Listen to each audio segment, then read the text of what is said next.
پردے کے بارے میں جہاں تک چہرے کی ٹکیا کا تعلق ہے وہاں تو کچھ علماء کا بھی اختلاف ہے، لیکن یہ حضرات جو ہیں وہ سر کے بال بازو کے بارے میں بھی کہتے ہیں کہ یہ سطر میں شامل نہیں ہے۔ اس کے علاوہ ان کا یہ ہے کہ کہتے ہیں کہ رقص ہے یا موسیقی ہے یا مصوری ہے، تو یہ انسان کی حس لطیف جو حس ہے اس کا ایک لازمی تقاضا ہے ان کے مطابق۔ پھر اس سے بھی آگے بڑھ کر وہ کہتے ہیں کہ داڑھی جو ہے اس کا وہ قرآن پاک میں کہیں حکم نہیں آیا داڑھی کا، اور اسی طرح قرآن پاک میں سود کھانے کا جو ہے وہ حرام قرار دیا گیا ہے۔ جو سود دیتا ہے وہ تو بیچارہ مجبور ہے، اس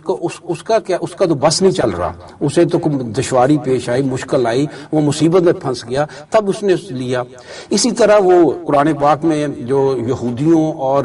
عیسائیوں کو دوست نہ بنانے کا کہا گیا ہے، ان کے بارے میں یہ کہتے ہیں کہ یہ تو اس وقت کا یہ حکم تھا، لہٰذا اقلیتوں کو ایک اسلامی ریاست میں تو اقلیت اور مسلمان جو ہے وہ ایک ہی درجے کے شہری ہوں گے۔ تو میں یہ چاہوں گا کہ آپ اس کے بارے میں ہمیں تفصیلی کچھ بتائیں، تاکہ اگر آپ کی بھی رائے یہی ہو تو ہم سمجھیں کہ بہت سی دنیا کے لیے اسلام ایک بڑا لبرل اور بہت آسان ہو جائے گا، قابل عمل ہو جائے گا بہت سی دنیا کے۔ اور اگر آپ اس کے خلاف ہیں تو پھر یہ ذہن یہ اس طرف لوگوں کے جا رہے ہیں اس کی کوئی صحیح قسم کی تردید ہو سکے۔ یہ جو مسئلہ آپ نے چھیڑا ہے اس کی کچھ نہ کچھ خبریں مجھ تک بھی پہنچتی ہیں، اگرچہ میں کچھ زیادہ ٹیلی ویژن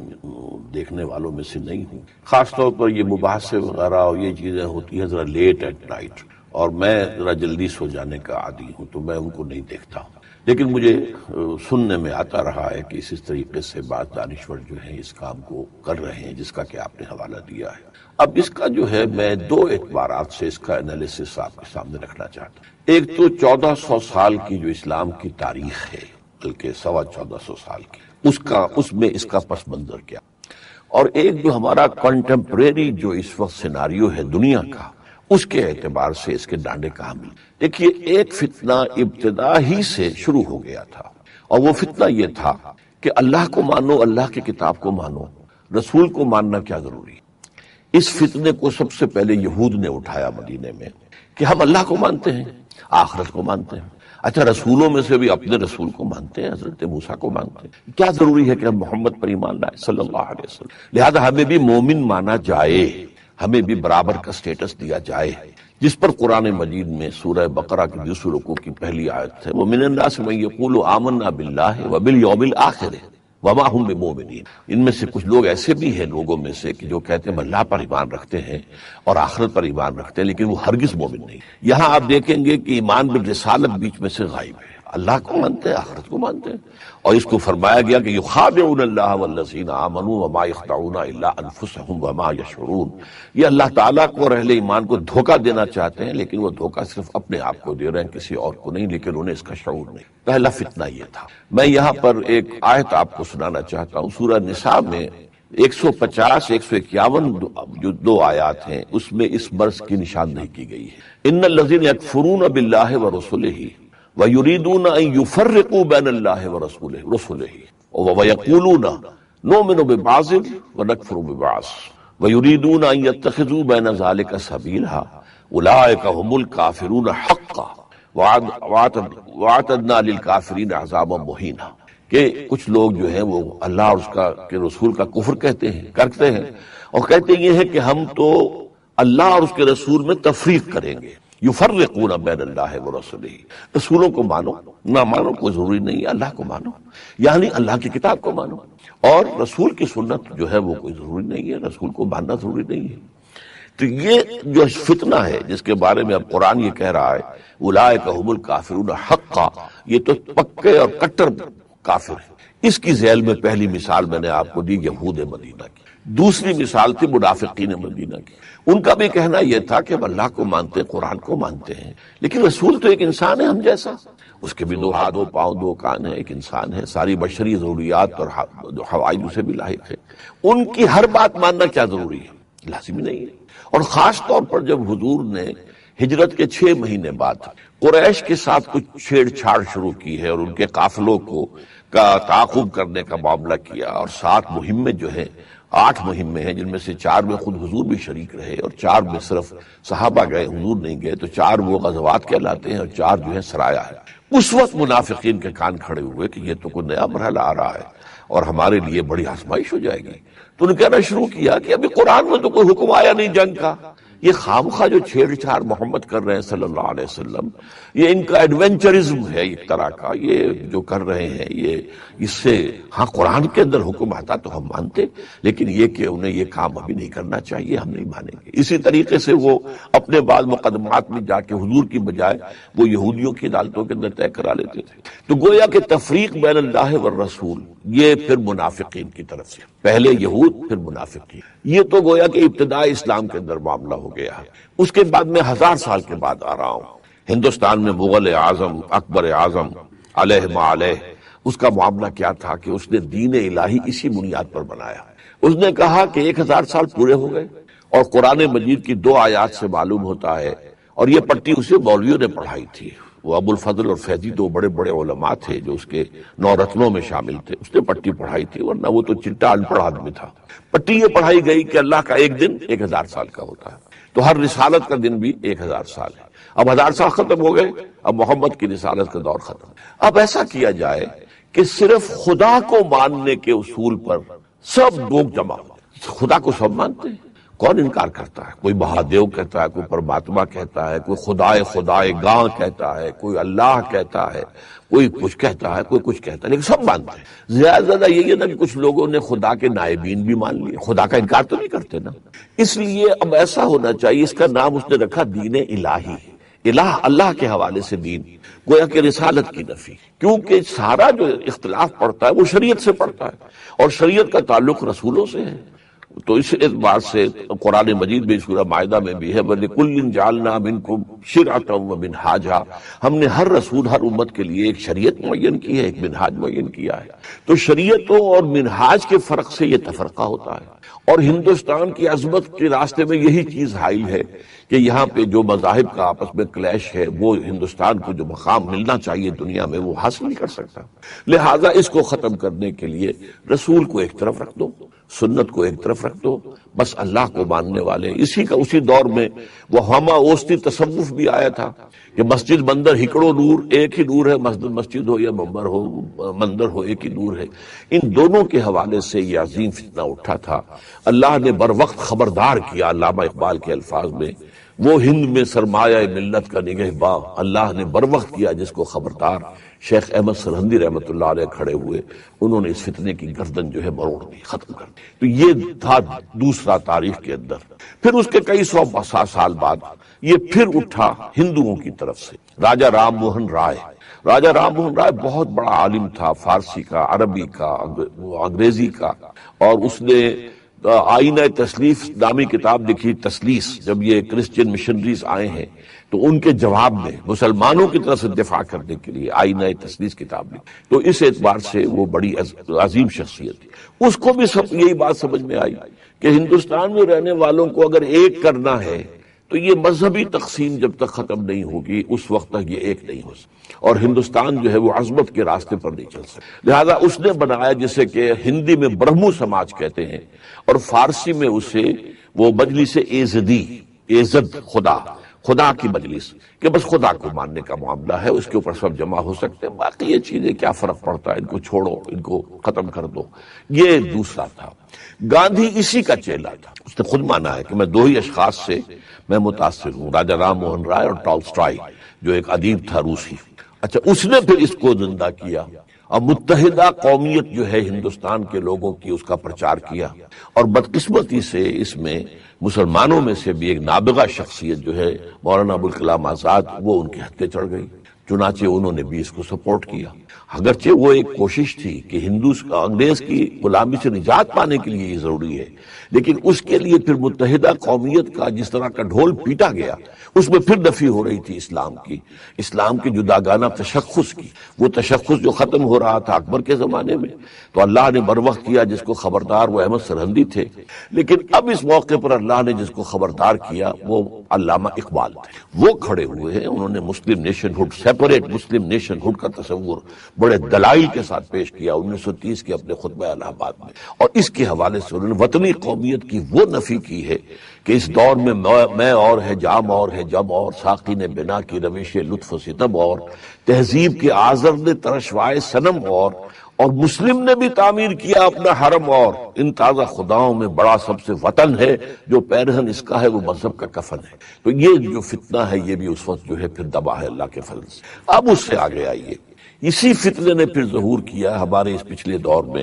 کہ ایک انکار حدیث کا، استخفاف حدیث کا فتنہ کھڑا ہو۔ قرآن مانو، قرآن ہی اصل شے ہے، اور یہ کہ سنت اور حدیث تو ہے بھی بڑی ضعیف شے، اتنے عرصے بعد تو جمع کی گئی تھی، اس میں لاکھوں میں سے چند ہزار جو ہیں امام بخاری نے سلیکٹ کی تھی، یہ ہے وہ ہے، کوئی یقینی بات نہیں ہے، اسی سے اختلافات ہوتے ہیں، لہذا اس کو ایک طرف رکھ دو۔ اور یہ ہے کہ قرآن، یہ فرقہ جو پیدا ہوا ہے، اس کو اپنے آپ کو وہ اہل قرآن کہتے تھے، لیکن ان کے لیے صحیح نام جو ہے وہ منکرین حدیث کا ہے یا منکرین سنت کا ہے۔ اس میں بڑی بڑی شخصیتیں ابھری ہیں، ان میں سے مولانا اسلم جیراج پوری ایک ہوتے تھے، نیاز فتح پوری ایک ہوتے تھے، بہت بڑے ادیب ہوتے تھے، مولانا عبداللہ چکڑالوی ہوتے تھے، چکڑالہ یہ جو ہے کوہستان نمک میں ایک پرانا قصبہ ہے۔ یہ بڑی بڑی شخصیتیں جو ہے اس کے اندر آئی ہیں، جو بڑے، اور پھر اس کا اندر سب سے بڑی شخصیت جو آئی ہے وہ غلام احمد پرویز کی۔ اس فتنے کا مقابلہ جو ہے کیا گیا ہے، اس میں مولانا سید ابو العلا مودودی کا بڑا نمایاں رول رہا، اور انہوں نے جو ہے جو سنت کی آئینی حیثیت کو جس طریقے سے بیان کیا، واقعہ یہ ہے کہ اللہ تعالیٰ انہیں اس کا اجر و ثواب عطا فرمائے۔ باقی اور علماء نے بھی، مولانا ادریس کاندھلوی صاحب کی حجیت حدیث پر ایک کتاب بہت عمدہ تھی، تو اس میں باقی تو سب دب گئے، نہ جیراج پوری کا نام رہا، نہ فتح پوری کا نام رہا، نہ چکڑالوی کا، لیکن یہ کہ پرویز کا جو ہے وہ جادو، چونکہ وہ اچھا مضمون نگار تھا، اچھا جو ہے وہ ادیب تھا، مقرر بھی اچھا تھا، وہ زیادہ بڑھا اور اب تک چل رہا ہے۔ اور دوسرے یہ کہ وہ چونکہ سرکاری عہدیدار تھا، وہ سینٹرل انڈیا میں پری پارٹیشن جو ہے وہ جو اصل وہاں کا تھا سیکریٹریٹ، اس میں ایک اہم عہدے پر تھا، پھر پاکستان بننے کے بعد وہ ڈپٹی سیکریٹری ہوا مرکز میں، ایوب خان کا بہت قرب اسے حاصل ہوا، اور ایوب خان کو سے اسی نے آئلی قوانین جو ہے ان کا آرڈیننس نافذ کروایا تھا۔ اس شخص نے ایک عجیب فلسفہ گھڑا، اور وہ یہ کہ اصل شے جو مستقل ہے اور ہمیشہ کی، وہ صرف قرآن ہے، حدیث اور سنت جو قرآن میں آتا، اطیع اللہ و اطیع الرسول، اطیع اللہ کا قائم مقام تو ہو گیا قرآن، اور اطیع الرسول صرف حضور کے زمانے میں ان کی بحیثیت امیر جماعت یا بحیثیت سربراہ سلطنت یا بحیثیت مرکز ملت ان کی اطاعت لازم، ان کے بعد ان کی اطاعت لازم۔ اور قرآن کو ہم سمجھ سکتے ہیں، عربی زبان ہے، اس کی لغت ہے، اسے سمجھے، اور ہم اپنی من مانی جو ہے، جو ہمیں سمجھ میں آئے تفسیر کر سکتے ہیں، اس کے لیے کوئی ضرورت نہیں ہے کہ حدیث کو سمجھا جائے اور حدیث کے حوالے سے بات سمجھی جائے۔ یہ فتنہ تھا کہ جو یہ ابھی چل رہا ہے، اور یہ ہمارے انگریزی پڑھے لکھے لوگوں کے اندر اسے کافی نفوذ حاصل ہوا، اس لیے کہ اس نے بھی مغربی تہذیب کی جن چیزوں کو ہمارے ہاں پڑھے لکھے طبقے نے، اپر ایلیٹ نے اختیار کر لیا تھا، اسے سند مل رہی تھی، اور دین کی جکڑ بندیوں سے آزادی ملتی تھی اس حوالے سے۔ لیکن پھر جو وہ قرآن کی تفسیر جس طریقے سے کرتا تھا شخص، اس کی ایک مثال ہے بڑی مزہ کا خیز، کہ یہ جو قرآن میں کہا گیا ہے کہ چور کے ہاتھ کاٹ دو، چور مرد ہو یا عورت ہو ہاتھ کاٹ دو، ہاتھ کاٹ دو کا مطلب ہاتھ کاٹنا نہیں ہے، تو مولویوں نے غلط بات سمجھی ہے۔ یہ تو اصل میں یہ تھا جیسے کہ محاورے میں کہتے ہیں والدین اپنے بیٹے سے، بیٹے تم نے تو ہمارے ہاتھ کاٹ دیے، مطلب یہ کہ اب ہم کچھ کر نہیں سکتے، تم نے جو بھی قدم اٹھایا ہے اس کے بعد اب ہمارے پاس کرنے کے لیے کوئی آپشن ہے ہی نہیں، تم نے ہمارے ہاتھ کاٹ دی۔ بس اس معنی میں کہا گیا کہ چور کے ہاتھ کاٹ دو، یعنی ایسا معاشرہ برپا کر دو کہ اس میں چوری کی ضرورت ہی نہ رہے، سب کی کفالت کا انتظام ہو جائے، تو چوری کاہے کو ہوگی پھر۔ اب حالانکہ اگر ذرا سا بھی میں دیانتداری ہو انسان میں، تو وہ دیکھے کہ جہاں قطع ید کی آیت آئی ہے وہاں الفاظ کیا ہے، جزام بما کسبا نکالم من اللہ، یہ ہاتھ کاٹنا جو ہے بدلہ ہے ان کے کرتوت کا، اور عبرت ہے اللہ کی طرف سے۔ تو کیا ایک اچھا معاشرہ قائم کرنا جس میں کہ سب کے لیے جو ہے ضروریات زندگی فراہم ہو جائیں، یہ کوئی عبرت ہے یا یہ کوئی کرتوتوں کی کوئی سزا ہے؟ لیکن وہاں تو ہے۔ تو اس طریقے سے جب قرآن کو آپ سنت سے علیحدہ کر لیتے ہیں، تو پھر قرآن کو جسے ہم کہتے ہیں موم کی ناک کی طرح جدھر چاہیں موڑ دیں۔ یہ تو ہے میں نے آپ کے سامنے 1400 سال میں جو فتنہ رہا ہے، کہ اللہ اور اس کے رسول کے مابین تفریق، وَيُرِيدُونَ أَن يُفَرِّقُوا بَيْنَ اللَّهِ وَرَسُولِهِ وَيُرِيدُونَ أَن يَتَّخِذُوا بَيْنَ ذَلِكَ سَبِيلًا، اس کے درمیان میں ایک راستہ نکالیں تو اولئک هم الکافرون حقا، یہ کٹر کافر ہے، یہ قرآن کا فتویٰ ہے۔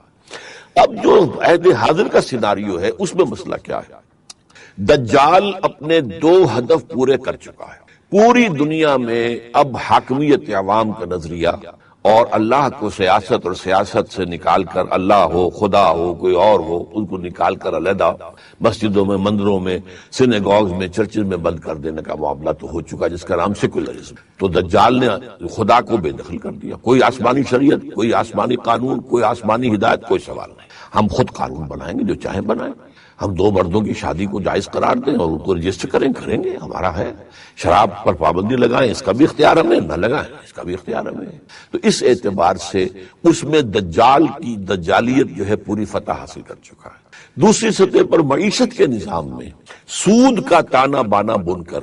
اس نے جو ہے جو سب سے بڑا گناہ ہے اسلام کی روح سے، قرآن کی روح سے، جس پر یہ آتا ہے کہ اللہ اور اس کے رسول کی طرف سے اعلان جنگ ہے اگر تم باز نہیں آتے، اب اس کو پیوٹ بنایا ہوا ہے، محور ہے جس کے گرد کے پورا معاشی نظام دنیا کا اس وقت ہوا، اینڈ اٹ از گلوبل، پوری دنیا میں۔ تیسرا مرحلہ ہے اصل میں جو دجالیت کو اب درپیش ہے کہ جو نیچے تہذیب ہے اس تہذیب کو بھی پوری دنیا میں اسی رنگ میں رنگ دیا جائے جس میں کہ مغرب رنگا جا چکا۔ لہٰذا ان کی طرف سے اب جسے وہ سوشل انجینئرنگ کہہ رہے ہیں، جس کے لیے کہ کائرو کانفرنس ہوئی، پھر 5 برس کے بعد بیجنگ کانفرنس ہوئی، پھر کائرو بیجنگ +5 کانفرنس ہوئی، یہ سب کیا ہے کہ یہ سارے رشتے ناتے یہ ان کو دوبارہ سے بلڈ کیا جائے۔ عورت آزاد ہے، اگر وہ پروسٹیٹیوشن کرنا چاہتی ہے آپ کو کیا اعتراض ہے؟ کوئی مرد جو ہے اپنی مسکولر اسٹرینگتھ استعمال کرتا ہے، کسی چلا رہا پیسے لیتا ہے، وہ بھی اپنے جسم کا ایک عضو جو ہے استعمال کرتی ہے، پیسے لیتی ہے، تو who are you to object؟ اسے برا کیوں کہتے ہیں؟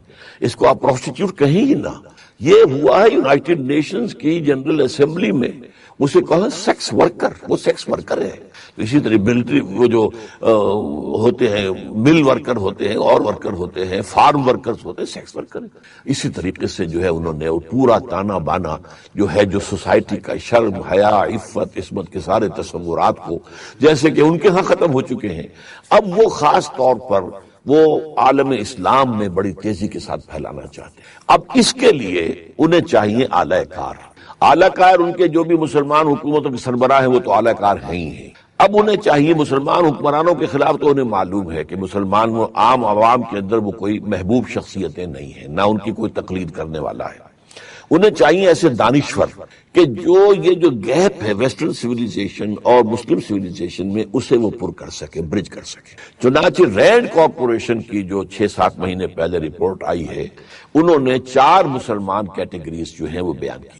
نمبر 1 فنڈامنٹلسٹ، جو اسلام کو ایک نظام سمجھتے ہیں کہ اسلام ایک پولیٹیکو سوشو اکنامک سسٹم ہے، وہ فنڈامنٹلسٹ ہے، وہ ہمارے دشمن ہیں، ہم نے انہیں ختم کر کے رہنا۔ دوسری ٹریڈیشنلسٹ، جو قال اللہ قال رسول میں رہتے ہیں، مذہبی ہیں، ان کے مدرسے ہیں، ان کی مسجدیں ہیں، بس اس سے آگے کوئی نظام کا تصور ان کے سامنے نہیں ہے۔ تو یہ اگرچہ فی نفس ہی تو یہ خطرناک نہیں ہے، لیکن اگر فنڈامنٹلسٹ کے ساتھ مل جائے تو پھر بہت خطرناک ہے، اس لیے کہ ان کو جو ہے مسجدوں کے اندر ہر جمعے میں ان کا ایک جو ہے جلسہ ہو رہا ہوتا ہے، تو ان کے جو بھی کانٹیکٹ ہے وہ اس کی وجہ سے وہ بہت خطرناک ہے۔ لہذا انہوں نے کہا کہ ان کو دونوں کو ایک دوسرے سے دور رکھو، فنڈامنٹلسٹ اور ٹریڈیشنلسٹ کو، اور ٹریڈیشنلسٹ کو ان کے جو آپس کے فقہی اور عقیدے کے اختلافات ہیں ان میں الجھاؤ، ان کو اور بڑھاؤ بڑکاؤ تاکہ وہ اس میں الجھ رہے، اس سے باہر نکلنے نہ پائیں۔ تیسرے ان کا ماڈرنسٹ، یہ وہ لوگ ہیں کہ جو اسلام کی ایسی تعبیر کر رہے ہیں کہ جو ہماری تہذیب کے ساتھ کمپیٹیبل ہو جائے گا،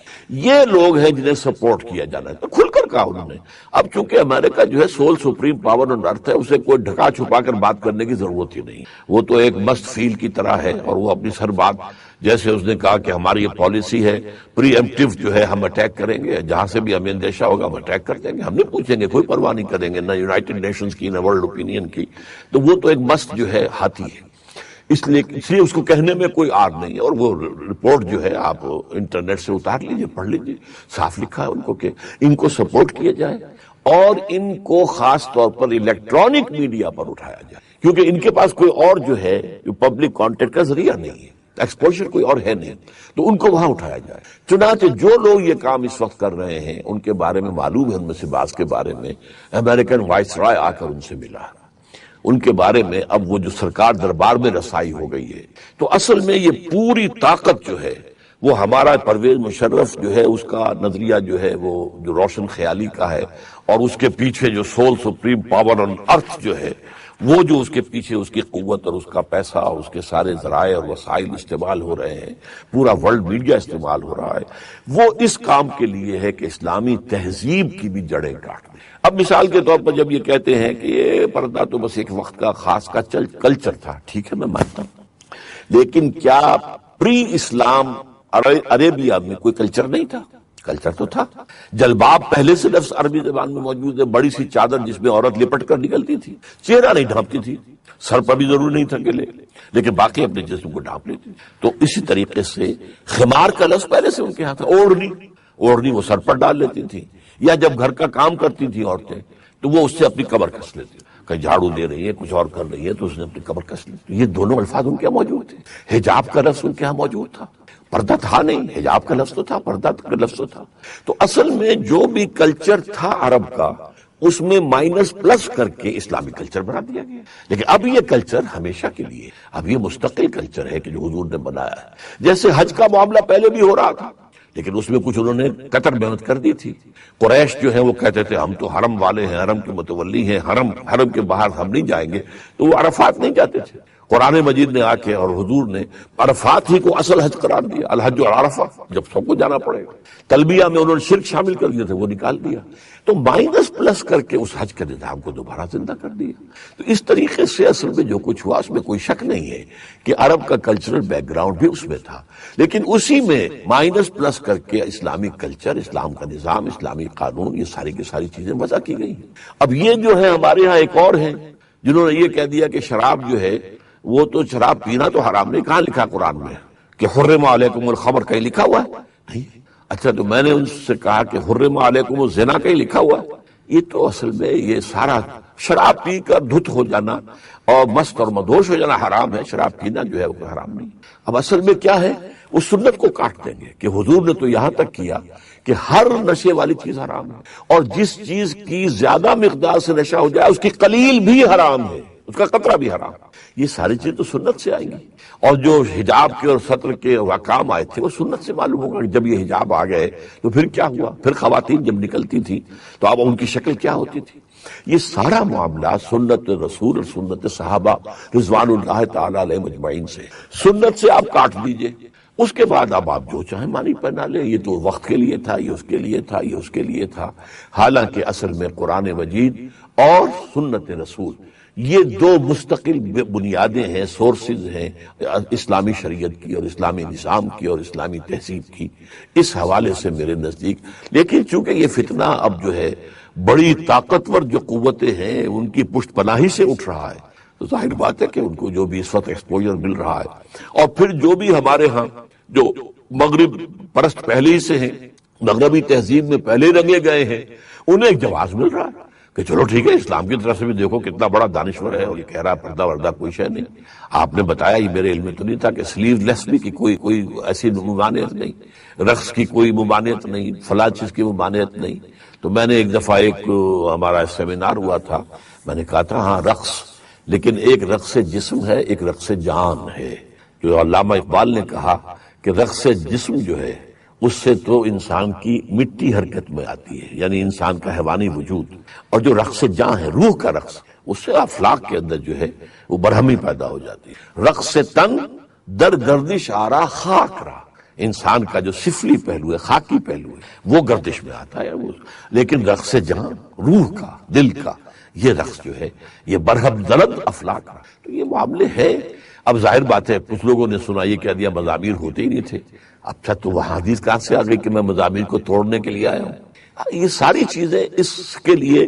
جس کو کہتے ہیں کہ ماسٹر کی کیا ہے کہ ایک دفعہ حدیث اور سنت سے کاٹ دو، اس کے بعد جیسے ہوتا ہے ایک جہاز جو ہے وہ بے لنگر کا جہاز ہے، لہروں کی وہ رحم و کرم پر ہے، وہ لہریں ادھر لے جائیں ادھر لے جائیں۔ تو لنگر جو ہے دین کے لیے وہ سنت رسول ہے، جو اقبال کہتا ہے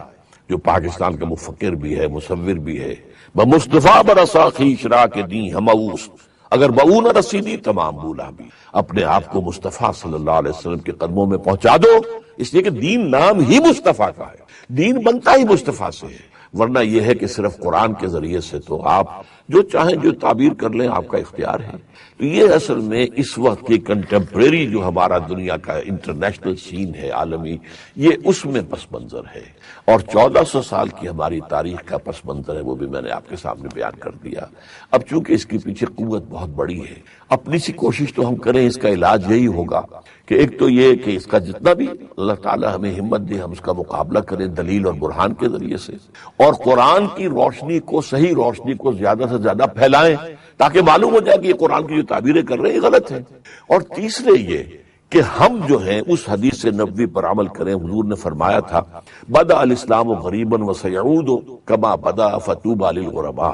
اسلام کا آغاز ہوا تو وہ اجنبی سی چیز تھی، کوئی اس کو پہچاننے والا نہیں، نئی نئی باتیں کر رہے ہیں محمد، یہ کہاں سے لے آئے، یہ کہاں سے لے آئے، اور اس کے بعد اسلام میں جب قوت آ گئی، دولت اور سلطنت حاصل ہو گئی تو سبھی اس کے جاننے والے بن گئے، لیکن عنقریب اسلام پھر غریب ہو جائے، اگرچہ مسلمان جو ہیں بڑھتے رہیں گے لیکن اسلام غریب ہو جائے گا۔ تو جب غریب اسلام ہو جائے تو جو لوگ اسلام کے دامن سے وابستہ رہیں، چاہے وہ اپنے معاشرے میں اجنبی بن جائیں، انہیں کہا جائے کہ یہ دقیانوس ہیں اور یہ فلاں ہیں اور یہ فلاں ہیں، اگلے وقتوں کے ہیں یہ لوگ، انہیں کچھ نہ کہو، تو یہ لکیر کے فقیر ہیں، یہ بسم اللہ کے گنبد میں رہنے والے ہیں، تانے سنیں، برداشت کریں، لیکن وہ مجسم ایک احتجاج بن جائیں۔ یہ جو تجدد پسندی ہے اور دین کے اندر جو ہے ماڈرنزم پیدا کرنے کی جدوجہد ہو رہی ہے، اس کے خلاف عملی جو ہے جو ہوگا ریزسٹنس، وہ یہ ہوگا کہ ہم اتنے ہی اور زیادہ سنت رسول کے ساتھ اپنے آپ کو پیوستہ کریں۔